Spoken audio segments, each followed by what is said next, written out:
Bapak Ibu yang dirahmati oleh Allah Subhanahu wa taala, dakwah ilallah adalah amal ibadah yang bisa membuat umur seorang seakan panjang. Dan umur umat Nabi Muhammad ini adalah sedikit sekali, pendek sekali. Nabi sendiri sudah sebut kisarannya, a'mar ummati ma baina sittina ila sab'in.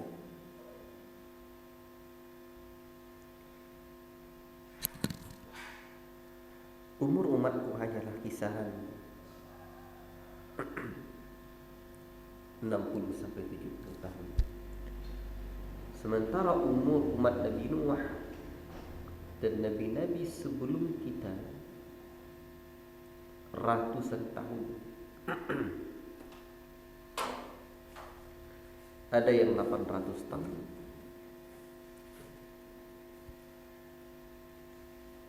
ada yang sekian ratus tahun. Sementara umur umat Nabi Muhammad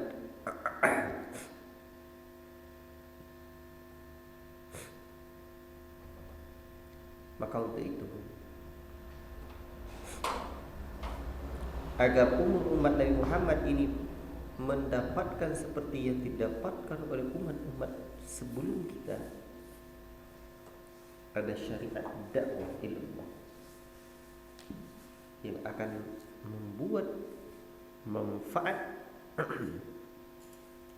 umur umat Muhammad sallallahu alaihi wasallam ini pun juga jadi panjang.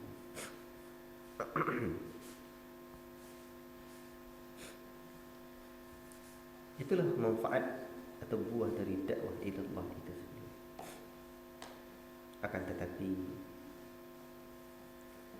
dakwah ilallah tidak sesempit yang dipahami oleh kebanyakan. Dakwah ilallah lebih kepada makna mengajak orang. Dalam satu hadis Nabi pernah sebutkan tentang hak seorang muslim atas muslim yang lain, salah satunya idza da'a fa ajibhu. Apabila dia da'a da'a ini berarti dakwah. Apa artinya?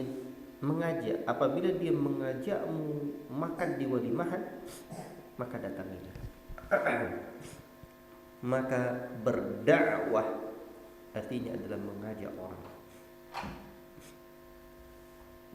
Maka sering saya katakan bahwa mendakwahi orang semudah mengajak orang lain untuk makan.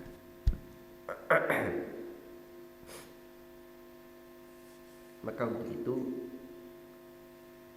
semua kita wajib juga mempelajari dakwah ilallah.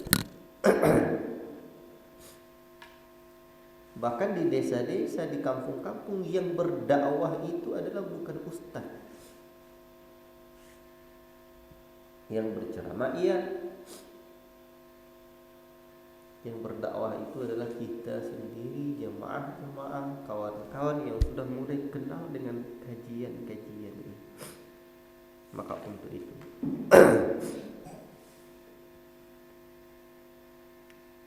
itu kita harus mendapati ilmu dakwah, bukan ilmu berceramah. Ilmu dakwah.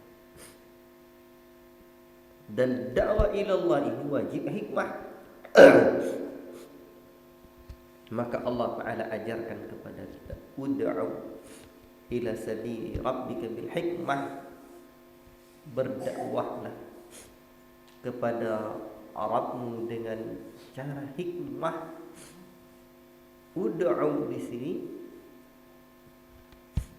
kalimatnya adalah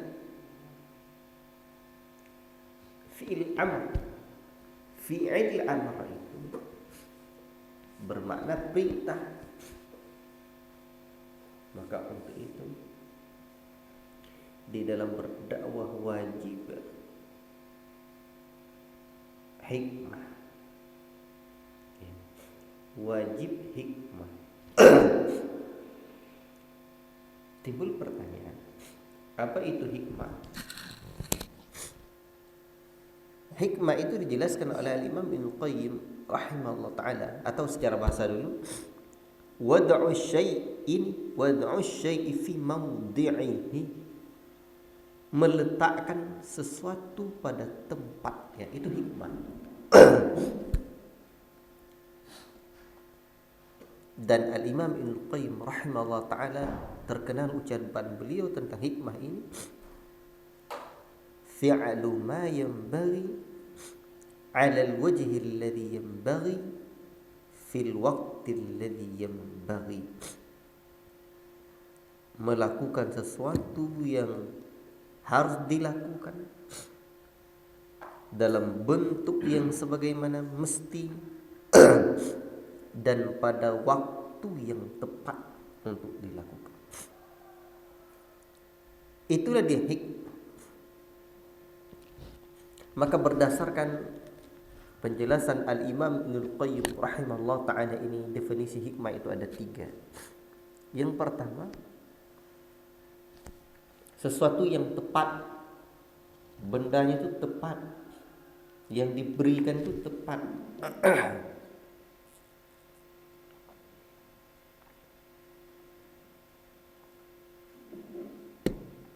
Yang kedua, dengan cara yang tepat.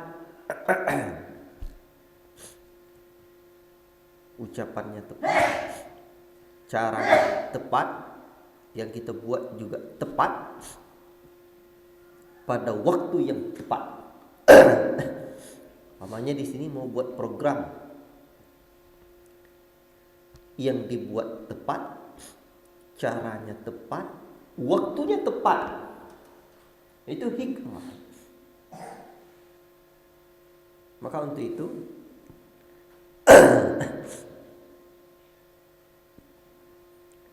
inilah yang mesti kita renungkan. 3 hal. Hikmah itu apa? Sesuatu yang tepat, dengan cara yang tepat, pada waktu yang tepat. Dan melakukannya ini apa hukumnya? Wajib. Itu yang jadi masalah. Ketika kita tidak melakukannya dengan pada waktu yang tepat, ini bermasalah. Sangat bermasalah sekali. Bahkan Umar bin Abdul Aziz pernah menyebutkan, man da'a bi ghairi ilmin kana yufsid akthar mimma yuslih. Barang siapa yang berdakwah tanpa ilmu, maka dia lebih banyak merusak ketimbang memperbaikinya. Ini dia. Lebih banyak merusak ketimbang memperbaiki. Maka dari sinilah dapat kita pahami bahwa ternyata dakwah ilallah butuh ilmu. Apa yang dibuat kegiatan-kegiatan itu juga butuh ilmu. Dan tentunya ilmu dakwah ilallah dengan ilmu ceramah berbeda. Ilmu ceramah tidak semua kita bisa. Belajar di pondok banyak, belajar kitab, dapat materi ilmu agama, bisalah tuh ceramah. Tetapi ilmu berdakwah berbeda. Jadi yang harus dipahami dulu bahwa bapak-bapak di daerah-daerah ini, kawan-kawan di desa-desa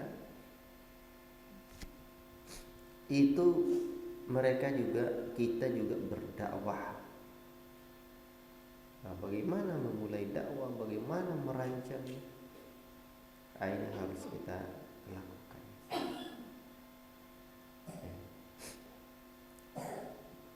Ikhwati fillah, barakallahu fikum. Jadi yang perlu kita ingat, kita wajib berdakwah dan kita juga berdakwah. Apalagi dakwah yang sesungguhnya itu dakwah bil hal. Maka untuk itu masyarakat di kampung, masyarakat di pedesaan itu justru lebih banyak melihat kepada tindakan kita daripada ucapan. Tindakan kita, bukti nyatanya yang dilihatnya. Ucapan tak peduli. Bahkan ucapan kita itu menjadi batu sandungan untuk mereka terus membenci. Maka perbuatan inilah, dan perbuatan Nabi sallallahu alaihi wasallam, ucapan Nabi sallallahu alaihi wasallam, praktek dakwah Nabi adalah praktek yang paling hikmah dalam berdakwah. Ternyata yang Nabi gunakan apa? Wa innaka la'ala khuluqin 'azim. Sesungguhnya engkau Muhammad memiliki akhlak yang sangat mulia sekali. Jadi Nabi itu tidak pernah dibenci dengan akhlaknya, tidak ada. Nabi hanya dibenci dengan apa yang beliau bawa itu, akidah. Itu yang dibenci. Makanya kalau kita dibenci dengan akhlak kita, atau keliru sangat akidah.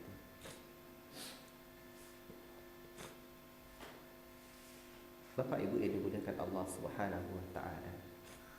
Jadi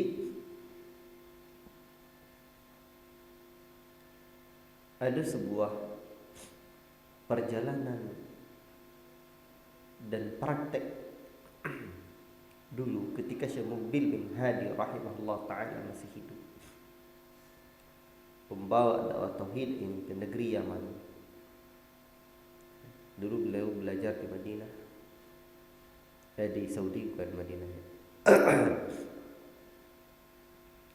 Kemudian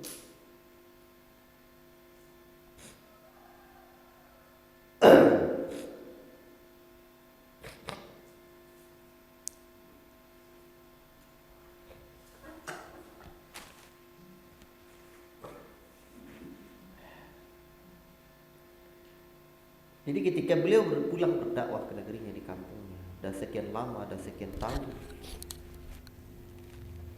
tentu pengalaman banyak. Adalah beberapa orang anak muda yang semangat dalam dakwah.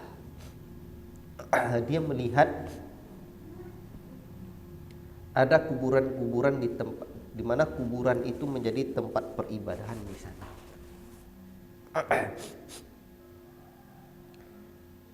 Datanglah semangat anak-anak muda ini untuk menghancurkan kuburan itu. Yang namanya anak muda semangatnya tinggi luar biasa. Ditanya ke Syekh Muqbil larang, jangan. Anak-anak muda nggak peduli, karena mereka mengira bahwa itu adalah perbuatan yang tepat. Akhirnya mereka robohkan. Apa yang terjadi? Tidak lama setelah itu dibangun oleh mereka lagi kuburan yang lebih besar. Kuburan yang mereka bangun itu lebih besar dan lebih megah dari kuburan yang dihancurkan itu. Dan ternyata ini adalah buah dari tidak mendengarkan nasihat Syekh Muqbil, ulama yang jauh lebih berpengalaman. Maka di sinilah letaknya hikmah fi dakwah ilallah itu. Dan di sini juga lah letaknya al-barakatu ma'a akabirikum. keberkahan bersama yang lebih tua dari kalian. Syekh Sulaiman Ar-Ruhaili hafizallahu taala menjelaskan bahwa lebih tua di situ adalah tua umur atau juga tua dari sisi ilmu. Orang yang lebih tua umurnya, pengalaman mereka banyak, perjalanan hidup mereka panjang. Maka untuk itu sudah tahu mereka ini dikerjakan, ini akibatnya. Atau tua dari sisi ilmu, dan orang-orang ahli ilmu pandangannya jauh ke depan, visioner. Maka disebutkan oleh para ulama, ketika fitnah terjadi, itu orang-orang awam tahunya fitnah itu setelah fitnah itu sudah terjadi. Oh iya, rupanya kemarin itu bahaya. Para penuntut ilmu tahu fitnah itu di saat fitnah itu sedang terjadi. Ini fitnah nih. Dan para ulama tahu fitnah itu sebelum fitnah itu terjadi. Dengan apa? Dengan petunjuk ilmu yang ada pada diri mereka. Allahu Akbar. Maka kembali mendengarkan nasihat para ulama adalah sebuah kemestian. Apalagi dalam hal-hal besar, masalah-masalah besar itu tentu milik orang-orang yang sudah berpengalaman. Ikhwati fillah, barakallahu fikum. Maka disinilah kita dapat menerapkan apa yang disebutkan oleh Al-Imam Ibnul Qayyim tentang hikmah itu. Wada'u syai'i fi mawdi'ihi, meletakkan sesuatu pada tempatnya. Dan Al-Imam Ibnul Qayyim menyebutkan tadi ada 3. Sesuatu yang tepat, dengan cara yang tepat, ya, pada waktu yang tepat. Dan Nabi SAW pernah menunda apa yang beliau inginkan di saat situasinya belum tepat, waktunya belum tepat. Nabi ingin merubah bentuk, ya, pintu Ka'bah, arah Ka'bah itu, bangunan Ka'bah itu tetapi Nabi SAW menundanya, dan alasan Nabi khawatir kaumnya berubah, memandang lain, ditunda oleh Nabi.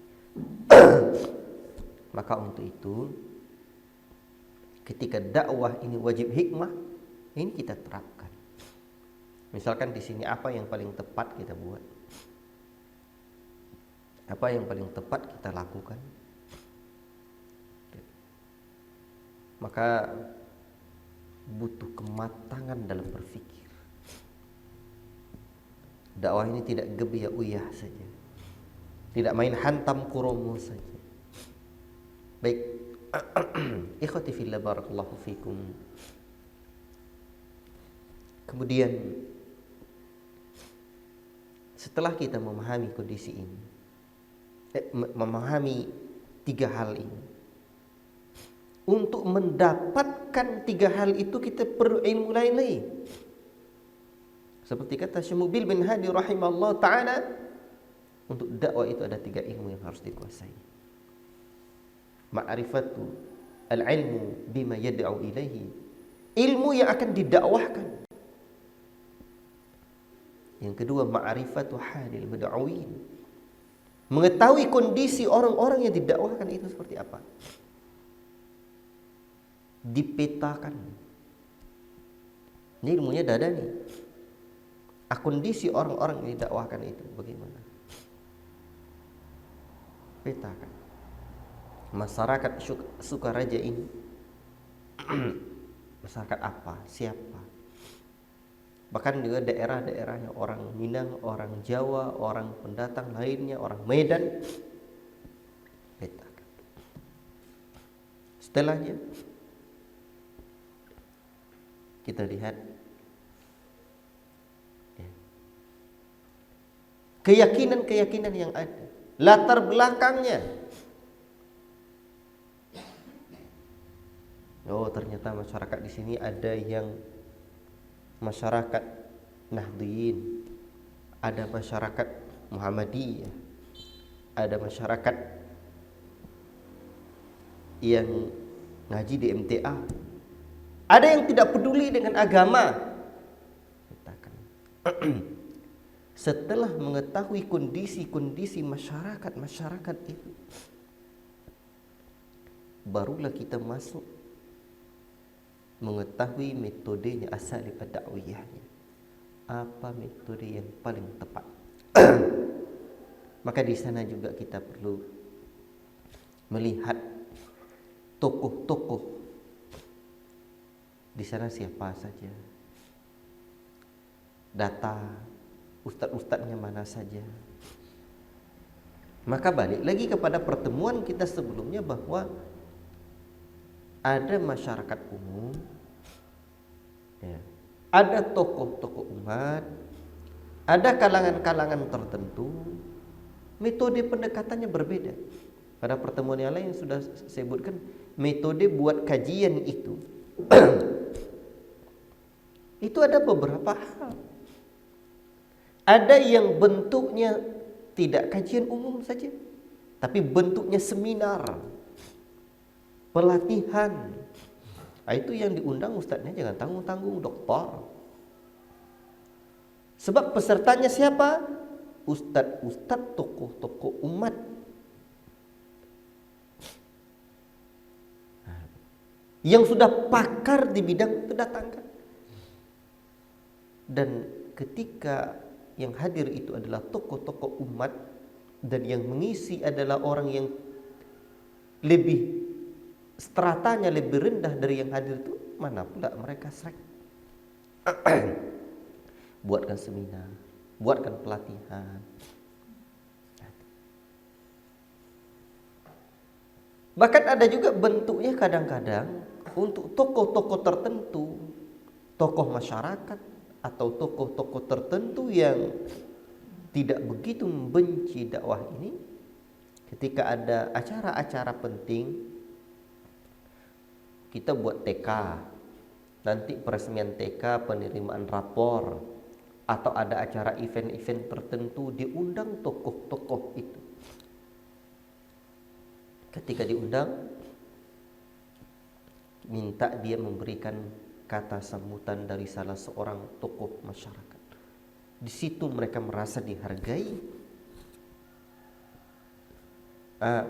Makanya kalau buat kajian-kajian kayak gini, kan kita tidak mungkin buat ya. Di situlah pentingnya kalau ada lembaga pendidikan. Sebab biasanya yang membenci dakwah di daerah-daerah itu ada tokoh-tokohnya. Tokoh-tokoh itu dikasih kesempatan dia untuk merasa kita hargai. Itu dari sisi materi dakwah ya. Dari satu cara ini ya. Dan di kalangan kawan-kawan yang sudah mengaji dalam bahasa yang berkembang sekarang di kalangan ikhwan, kita tidak paham, kita menghargai dia. Kalau perlu selesai acara itu kasih hadiah. Kasih hadiah dalam kotak. Ada pula uang. Wih, itu minta pun ada. Maka untuk itu mungkin anak-anak TPA nanti, makanya dibuat TPA. Nanti anak-anak TPA hafal dia 10 surat yang panjang-panjang atau setengah juz, tampilkan. Kita minta kata sambutan siapa saja, misalkan tokoh-tokoh. Makanya sebagai pengurus dakwah kita harus mengklasifikasi tingkat-tingkat orang-orang terhadap dakwah kita ini. Ada orang yang pro, ada orang yang kontra, ada orang yang biasa-biasa saja. Itu harus dibaca terus. Itu model untuk mendekati tokoh-tokoh umat. Ada lagi apa kemarin? Iya, ini tokoh umat ini yang penting ini. Atau kita berkunjung ke rumah mereka. Berkunjung ke rumah mereka. Makanya sebisa mungkin kita buat lembaga, yayasan. Nanti ketua yayasan ini berkunjung. Apalagi teman-teman di sini punya modal untuk berjuang melalui harta. Manfaatkan momen-momen tersebut. Ya. Apa kira-kira? Itu penting sekali. Makanya saya bilang kalau kita bisa buat musala ini dengan harga hampir 1 miliar atau 1 M, kenapa 10%-nya saja kita tidak mampu membangun kualitas ini? Bagaimana membangun kualitasnya? Tidak mesti kajian. Kajian ini itulah yang saya sebut. Bapak dengar TV, dengar kajian putar doktor yang ngisi guru-guru kami.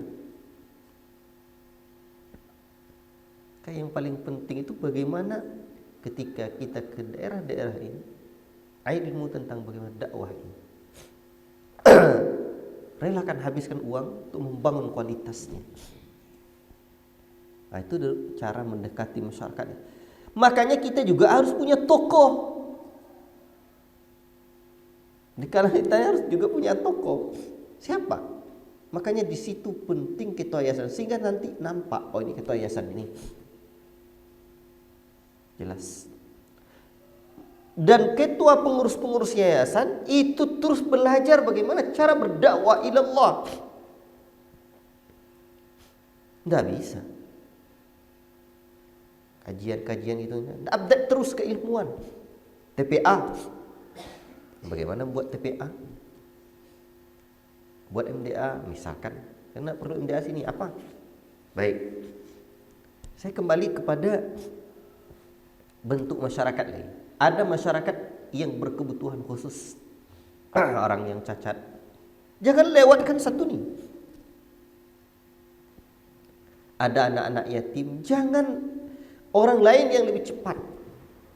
Ahlus sunnah itu adalah orang-orang yang paling berilmu dan orang-orang yang paling santun kepada umat. Kita terdepan. Ada orang-orang yang meninggal dunia, kita tidak pergi takziah seperti orang pergi takziah, itu jangan lewatkan.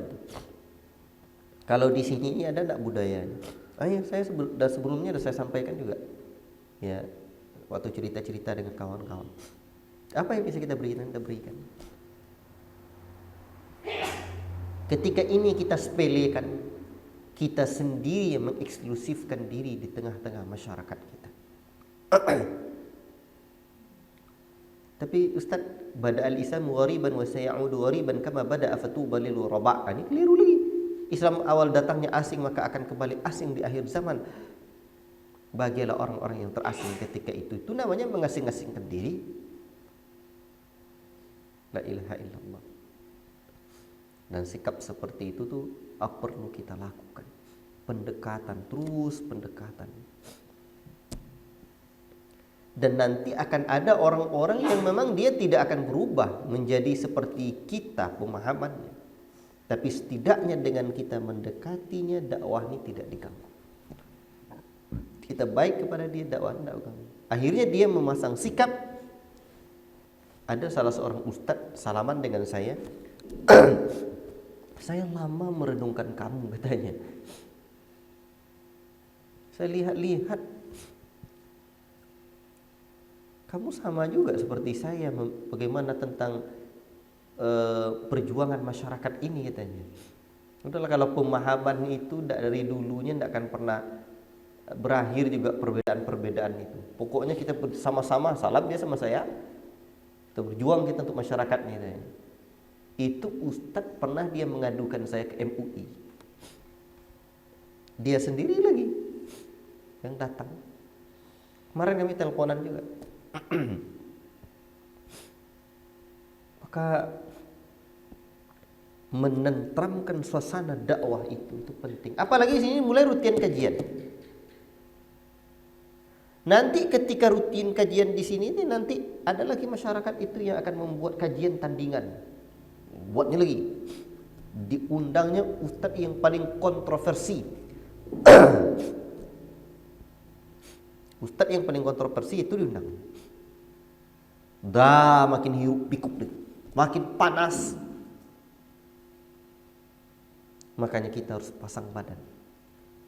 Kita harus ada di hati umat dan umat harus ada di hati kita. Maka benteng dakwah terbaik bukanlah pagar, bukanlah dinding, bukan bangunan, tetapi benteng terbaik dakwah itu adalah kita berlindung atau berbenteng di hati umat. Umat tahu orang jemaah di Masjid Bau Salam tuh Masya Allah luar biasa. Kecintaan itu sudah tertanam di hati mereka. Itu yang harus dibuat itu. Makanya kondisi masyarakat itu harus diketahui. Dan Nabi SAW ba'da subuh itu bertanya ke masyarakat, ke jemaah, siapa di antara kalian hari ini yang sakit untuk dikunjungi? Siapa di antara kalian yang hari ini sedang yang sudah meninggal dunia untuk kita rawat jenazahnya? Begitulah ternyata Nabi SAW. Makanya kalau seorang ustadz yang tinggal di desa itu seperti itu seharusnya kualitas ustadz itu. Mampu dia berdakwah sampai setap itu. Karena yang kita pikirkan adalah dakwah ilallah di daerah itu bukan hanya masjid itu. Dakwah itu tersebar. Jadi jangan berpikir bahwa kita membuat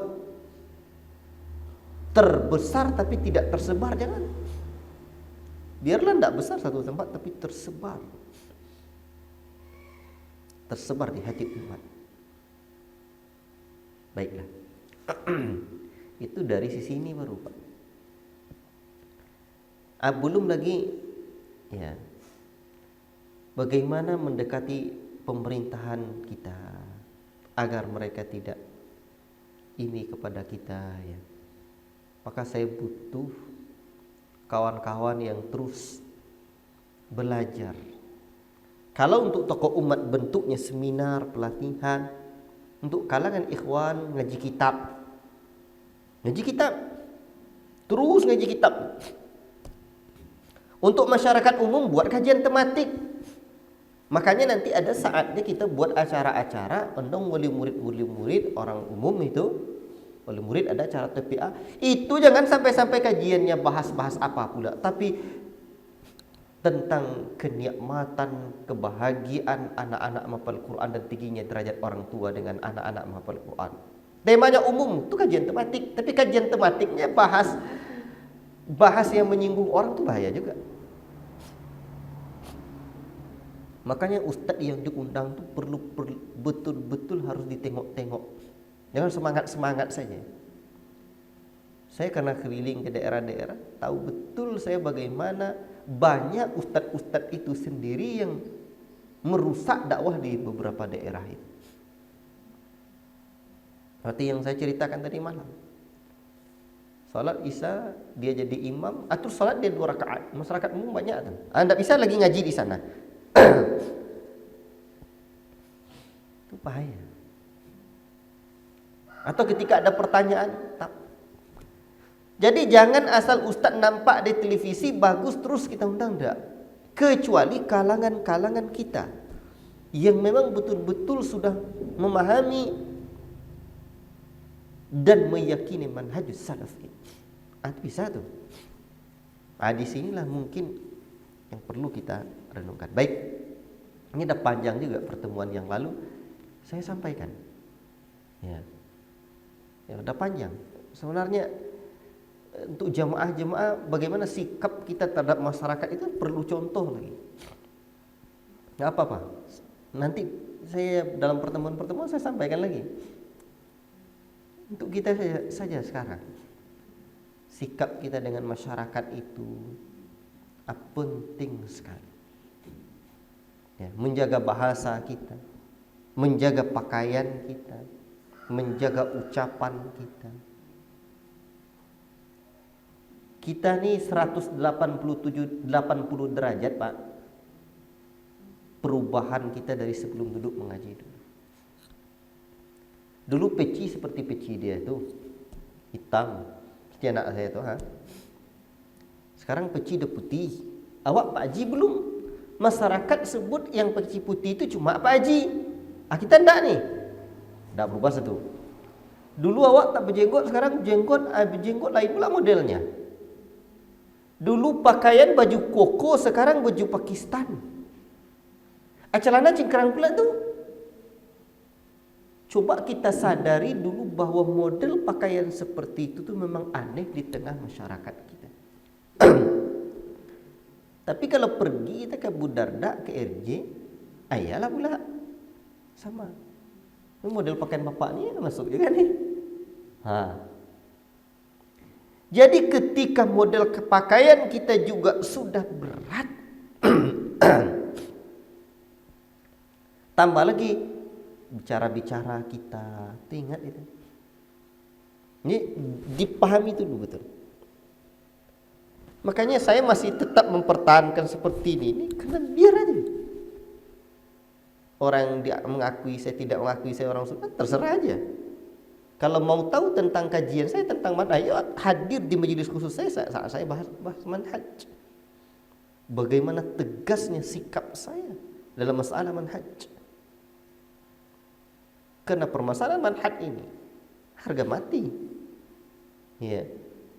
Tapi bagaimana muamalah, bagaimana pakaian? Dan saya juga tidak mesti bapak-bapak mesti pakaian punya sandra, suka-suka juga.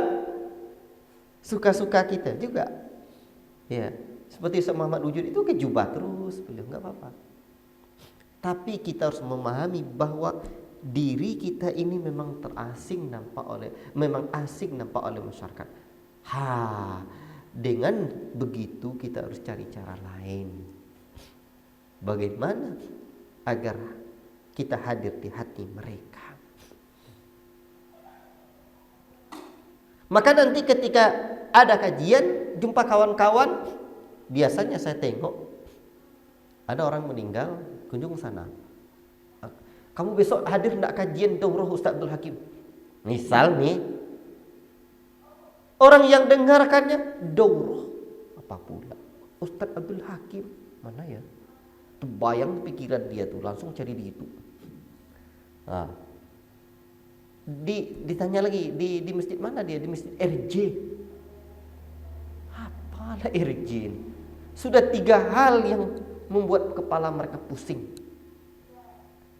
Kalau cerita kita di hadapan orang-orang awam, coba tanya, ya, yang memang cerita tuh masuk di pikiran mereka. Kalau nak tanya juga hadir enggak besok daurah Ustaz Abdul Hakim di Masjid Raudatul Jannah, nanti jangan dekat dia. Itu contoh itu. Dan kadang contoh seperti yang tadi malam saya sebut. Kita enggak salaman sama orang dengan keluarga-keluarga kita. Coba kita kasih duluan pendahuluan. Kita duluan. Saya pernah lakukan ke makcik-makcik saya. Ya. Tapi saya bahasa kampung, saya terjemahkan bahasa Indonesia. Pakcik,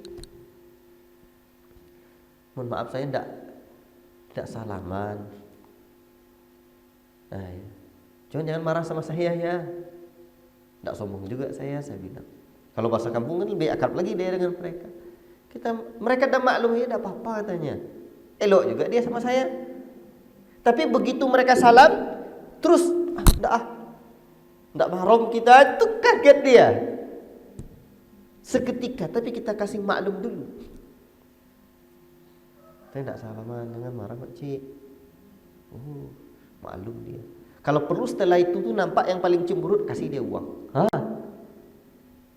Kita sudah mengantisipasi mereka, sehingga dakwah itu sikap kita jauh lebih hikmah, jauh lebih bijak.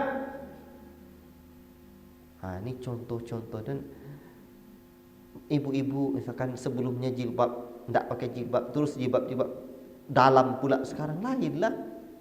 Jilbab dalam-dalam Tuhan. Makanya Semakin dalam jilbab, semakin banyaklah mendekati orang. Ya. Apalagi kita punya ekonomi mampu, beli barang-barang di pasar, atau apa yang membuat anak-anak suka, kasih imam mereka. Seperti sering ceritakan, ada ustadz dulu bercerita, dia tinggal di Medan. Tetangga dia paling benci sama dia. Tapi begitu kelas 6 anak tetangga dia itu ditanya sama gurunya, apa cita-cita kalian? Ada yang jadi polisi, ada yang jadi camat, ada yang jadi macam-macam. Sampai anak tetangga Pak Ustadz tadi tanya, kamu jadi apa? Mau jadi Ustadz si fulan, disebutnya nama Ustadz tetangga dia. Kagetlah bu guru, ditanya sama mak dia, kenapa anak ibu katanya mau jadi Ustadz si fulan? Ustadz itu setiap hari dikasihnya anak saya, kalau setiap jumpa dikasihnya anak saya uang. Kelas 1 1.000, kelas 2 2.000, kelas 3 3.000, kelas 4 5.000. Asal jumpa kasih uang. Kelas 5 5.000, kelas 6 6.000. Setiap kali jumpa dikasihnya uang. Ustadz tuh yang cerita, saya dengar sendiri cerita Ustadz. Kelas 6 wajar dia mau jadi Ustadz si fulan yang ngasih dia uang terus. Hilang perkara. Dan tetangga ini adalah tetangga paling benci dengan dia dulu. Sikap kita. Saya juga banyak merasakan di daerah-daerah berdakwah. Ya. Ada saya sholat, saya diundang oleh kawan-kawan salafiyin. Depan rumah pengurus itu masjid besar di kampung. Tapi dia tidak sholat di depan tuh. Sholat paling belakang di masjid salafi. Saya tanya, kenapa Pak? Dia cerita pula. Dia bilang, ini ada paling benci sama kita Ustaz musuh dakwah. Paling benci. Dia ceritanya musuh bebuyutan dia dan dakwah sudah di sana. Ceritakannya sama saya, jemaah tabligh Ustaz. Terus besoknya saya ambil kain sorban putih itu, zuhur sholat saya di sana. Saya hantam pakai sorban itu. Ala Pakistan. Masuk saya dalam masjid itu. Saya cari orang paling besar sorbannya. Duduk saya samping dia. Saya sampai hari ini masih tahrik. Tapi dekat di situ enggak tahrik saya ketika tayatul. Diperhatikan saya sama dia sholat ternyata. Habis sholat, dicubitnya saya. Ustaz, tolong kasih bayan sikit katanya. Bayan itu ceramah. Istilahnya kawan-kawan jemaah tabligh. Saya kasih bayan. Ceramah saya. Hampir ketawa saya Pak. Karena katanya itulah musuh bebuyutan pengurus kajian sunnah di sana itu. Kok saya disuruhnya ngisi bayan? Udah kena sorban ke kepala yang saya pakai dililit, saya lilitkan tadi itu. Begitulah Pak. Ada lagi di daerah lain ketus sama saya, khutbah saya. Selesai khutbah tuh elok dia lagi ceramah. Selesai ceramah tuh dimintain nomor telepon saya. Tapi ada risikonya. Ustaz tolong besok isi Isra Mi'raj Ustaz katanya. Itu risikonya tuh. Perlahan dulu. Masyarakat umum, materinya umum. Untuk kalangan pengurus, materinya adalah bagaimana ilmu dakwah terus dikaji. Kalau hanya kajian di kitab itu aja tidak ada pandai dia berdakwah. Memanage. Ikhwati fillah barakallahu fikum. Dan banyak sikap-sikap lain yang harus kita dahulukan untuk memberikan maklum kepada orang-orang. Saya pernah diadukan orang ke MUI. Hari ini saya diadukan ke KUA, besok saya pergi datang. Ada yang ceritakan sama saya. Sampai saya di kantor KUA, cerita-cerita. Saya tidak ada saya bahas itu. Cerita-cerita. Pak KUA-nya cerita-cerita juga sama saya. Tidak ada. Selesai habis. Tidak dengar saya, tidak ada lagi. Habis cerita. Gentleman. Makanya kalau ada tokoh dakwah itu berani. Dan jangan membuat sesuatu yang sudahlah kita asing nampaknya. Jangan buat mereka gerah. Buat mereka gerah, jangan. Dan yang paling penting, dakwah ini sebenarnya sekarang tidak berkoar-koar. Bil khusus di masyarakat. Tapi kita membuktikan bahwa dakwah sunnah ini mampu menjawab persoalan umat. Umat butuh anak-anaknya apa gitu, ini mengaji, ada TPA gitu. Makanya buat TPA. Umat butuh, ada yang sakit kita hadir, ada yang kecelakaan kita bantu, terdepan kita bantu. Maka kalau udah nampak mereka buktinya satu persatu, mereka akan mengakui kita dengan sendirinya. Masjid ini tidak perlu nanti kita minta di masyarakat. Makanya ikhwati fillah barakallahu fikum, banyak ya kalau udah bercerita tentang hikmah ini, termasuk nih pakai handphone kayak gini. Saya tidak terima pertemanan orang kecuali 1-2. Yang payah rasanya untuk tidak menerimanya pertemanan di Facebook, kecuali jika orang itu banyak berteman dengan orang-orang umum, khusus di daerah saya. Bahkan abang kandung saya sendiri, saya panggil Onga, Facebook Onga banyak bertemanan dengan orang-orang umum dan orang-orang yang tidak layak, tidak pas untuk membaca tulisan-tulisan saya, tulisan awak. Nah, saya ya. Nanti kalau Onga share, kalau abang share, nanti dibaca orang ini, itu bisa merusak. Saya blokir Facebook dia tuh, Pak. Itu kerja saya. Buat Facebook baru khusus orang-orang. Saya Facebook saya ada 2. Facebook yang pertama di kalangan ya inilah yang live sama anak saya sekarang ini, Facebook ini. Tapi ada Facebook saya lagi untuk orang umum, untuk bahas umum aja saya di sini. Karena ada saat-saatnya tidak bisa kita untuk mengambil sikap. Ada tulisan saya di Facebook itu yang Facebook saya berbahasa Arab itu, hurut fi sabilis sunnah. Apa? Hurut ada apa gitu.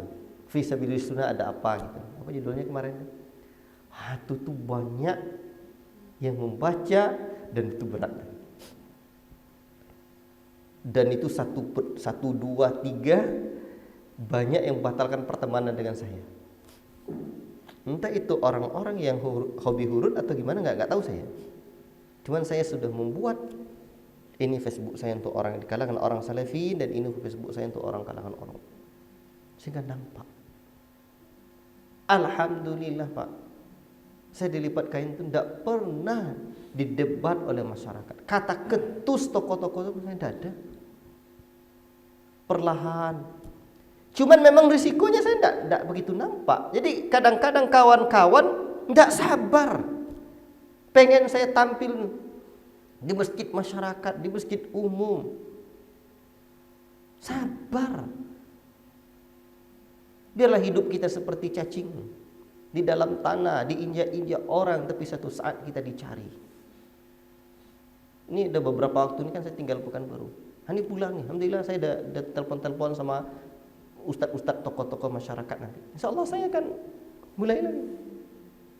Apalagi kita masih muda Pak, masih muda. Ada saatnya kita akan ditokohkan, usia 40-an ke atas, usia 50-an, sabar. Yang paling penting sekarang, kemarin ada ustadz umum yang nanya sama saya, ada berapa pondok sekarang ustadz katanya? Oh panjang ini Pak, tentang bagaimana mendekati masyarakat ini butuh Pak. Sehingga dakwah itu tidak gebiah uyah saja. Makanya kadang-kadang kawan-kawan tidak semangat-semangat seperti lipat kain itu. Ada ikhwan-ikhwan kita buat kegiatan semangat-semangat. Itu yang dipanggil oleh tokoh masyarakat itu saya. beberapa 2 bulan yang lalu saya dipanggil. Kan ada kegiatan kawan-kawan. Mereka risih. Saya pula nak panggil. Saya jelaskan gini-gini. Ya itulah kadang-kadang tidak sabar. Kalau sabar, dakwahnya aman. Jangan bikin hiruk pikuk. Ada ustadz misalkan undang Ustadz Khalid Basalamah, undang ke masjid masyarakat. Tokohnya sudah risih. Itu ada kemarin ustadz yang diundang ke lipat kain itu, ustadz kita juga. Tidak mungkin rasanya ustadz itu yang keliru. Tapi permasalahannya ada beberapa tokoh orang masyarakat yang sudah benci sendiri dengan ustadz itu. Ustadz Muhammad Wujud di Jawa sana, masjid dia dekat, pondok dia dekat dengan masjid umum. Masjid umum, saya di sana, saya tinggal di rumah beliau dulu. Waktu saya studi ke sana. Bapak tahu yang jadi imam di masjid masyarakat itu tokoh masyarakat itu. Dan yang jadi makmumnya Ustadz Muhammad Wujud. Ustadz, dan saya tahu ada yang hafiz Quran di belakang tuh punya sanad. Seingat saya. Tapi kenapa kok tokoh masyarakat yang tak pernah tasin-tasin itu disuruhnya dipersilahkannya jadi imam? Disitulah saya bisa belajar, itulah hikmah dalam berdakwah ilallah. Sehingga dakwah Ustaz Muhammad Wujud tak pernah diganggu. 50 meter dari masjid itu pondok dia, Pondok Putri. Rumah dia sekitar 150 meter dari masjid itu, atau 200 meter, tidak sampai 150 meter lah. Sehingga dakwah dia tidak diganggu.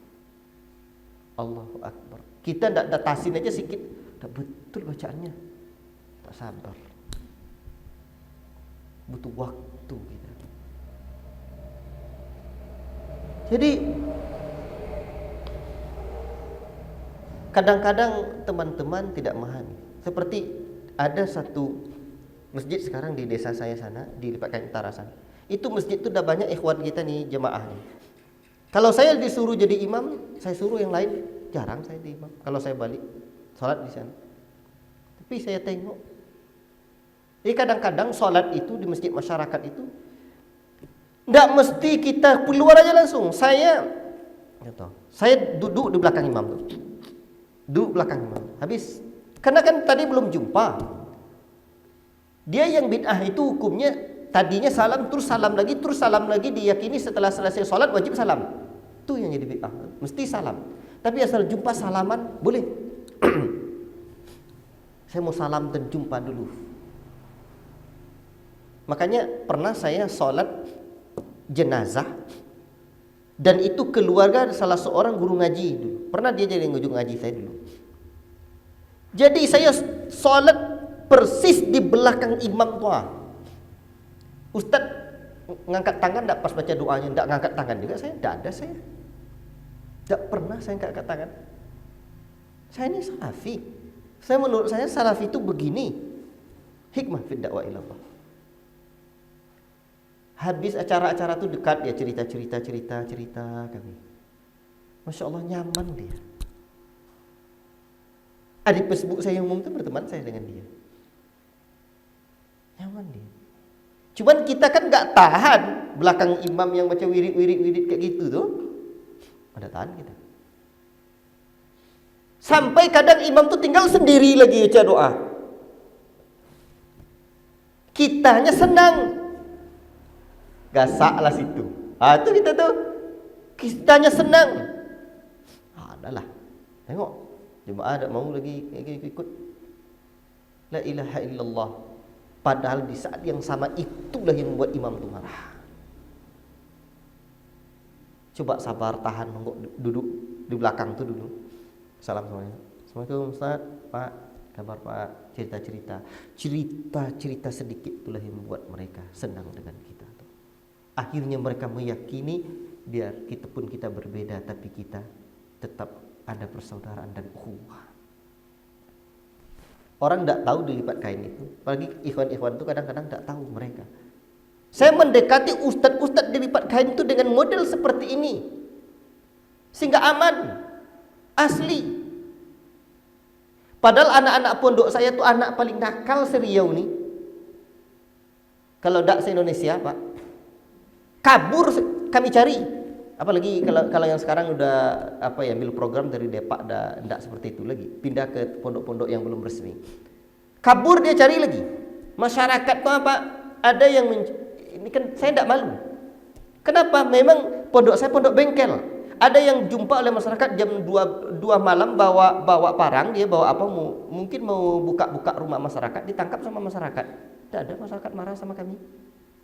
Di teleponnya bang saya diantarkannya, pulangkanlah dia baik-baik katanya. Tuh Pak. Padahal saya tahu betul Bapak itu sangat benci dengan dakwah kita. Tapi karena sikap kita biasa-biasa saja, pendekatan dengan dia, dan orang lain ikhwan kita tidak mesti tahu. Jadi saya mau di daerah-daerah itu ada toko-toko yang mendekati itu. Dan saya merancang itu dilipatkan sehingga aman. Ketika mungkin ada semangat yang baru-baru lagi ada, hirup. Ikhwati fillah barakallahu fikum. Kadang di sana ada syekh dulu ya. Itu saya bawa ke ketemui gitu. Jumpa cerita-cerita kami. Ada ketomui yang sekarang tuh belum jadi ketomui, dia suaranya bagus, dia pernah juga hadir kadang kajian-kajian kita, tapi karena berjiwa hanif. Begitu sampai dia ke pondok, di pondok nih waktu itu ada cara walimahan adik istri saya nikah, seingat saya.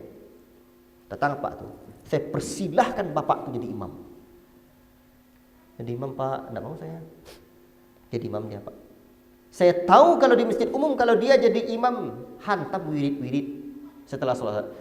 Di pondok saya dia tidak mau untuk membawa wirid-wirid, ngerti dia.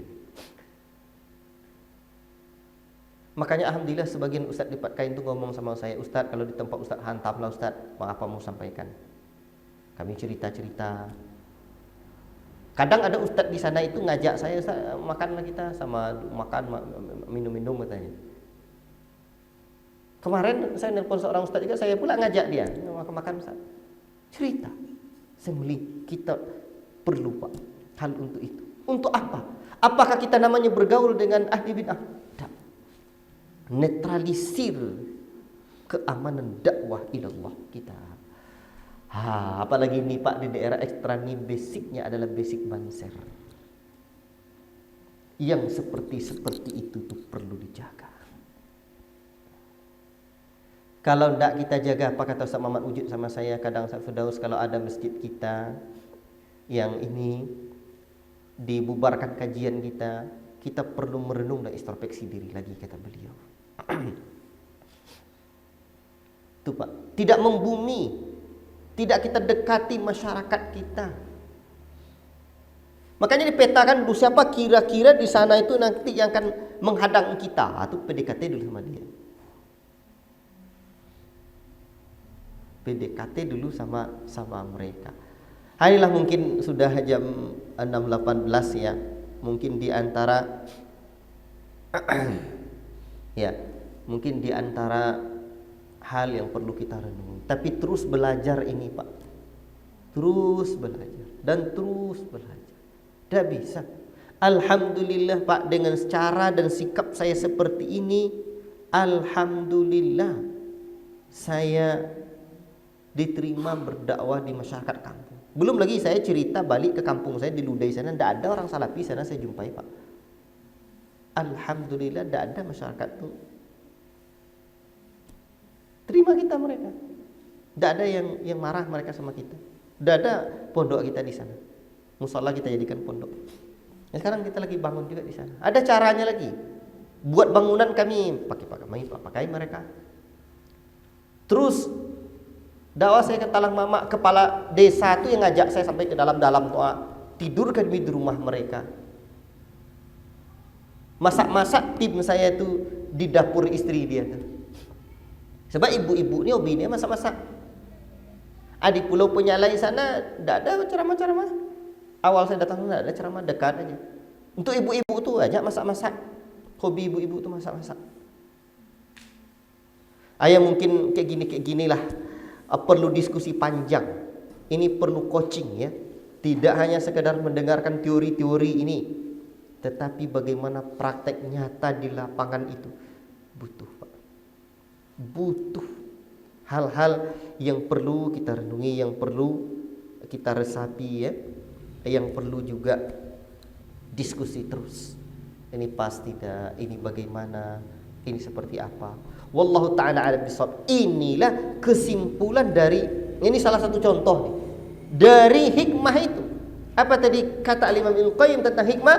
Fi'lu ma yanbaghi ala al-wajhi alladhi yanbaghi fil waqti alladhi yanbaghi. Ada 3 yang disebutkan oleh Imam Ibnu Qayyim tentang hikmah, sesuatu yang tepat dengan cara yang tepat pada waktu yang tepat. Sampai cara buat pondok itu, Pak, itu perlu perenungan. Ya. Perlu waktu. Wallahu ta'ala alam bisawab. Ini dah panjang ini, ya, dah panjang ini. Alhamdulillah di pondok saya sekarang yang pertama tu kami ambil Salafiyah Ula Wusta. Pondok kedua ni kami berjuang buat SMP. Ada saatnya. Jadi dari awal saya paksa masyarakat ikut dengan saya, tidak perlahan. So, kadang-kadang kawan-kawan tidak memahami tahapan demi tahapan itu. Ini dia kadang-kadang. Jadi kita nih pengurus kadang-kadang tidak memahami itu, tapi kawan-kawan. Jadi buat kajian kayak gini ini kadang perlu untuk masyarakat untuk ikhwan-ikhwan kita ini. Wallahu ta'ala alam bisawab. Cukup sekian dulu yang dapat saya sampaikan. Ya, yang benar hanya dari Allah, yang salah dari pribadi kita yang menyampaikan. Ingat, khulasatul kalam, dakwah itu ada 2 prinsip yang harus kita jaga. 1, berpegang teguh di atas prinsip dakwah dan manhaj salaf itu. Yang kedua, hikmah dalam dakwah. Menggabungkan keduanya itu butuh pengalaman dan keteladanan dari pendahulu-pendahulu kita. Ya. Menggabungkan hikmah dengan menjaga prinsip dakwah itu penting. Jangan sampai pula atas nama hikmah kita neko-neko, di sini senang, di sana senang, di mana-mana, akhirnya manhaj kita gaduh-gaduh. Itu tidak boleh. Wallahu ta'ala a'lam bishawab. Wassallallahu wasallam ala nabiyina Muhammad wa ala alihi washabihi ajma'in. Nanti sambil makan-makan atau apa cerita-cerita lagi. Subhanakallahumma wa bihamdika asyhadu an la ilaha illa anta astaghfiruka wa atubu ilaik. Wassalamualaikum warahmatullahi wabarakatuh.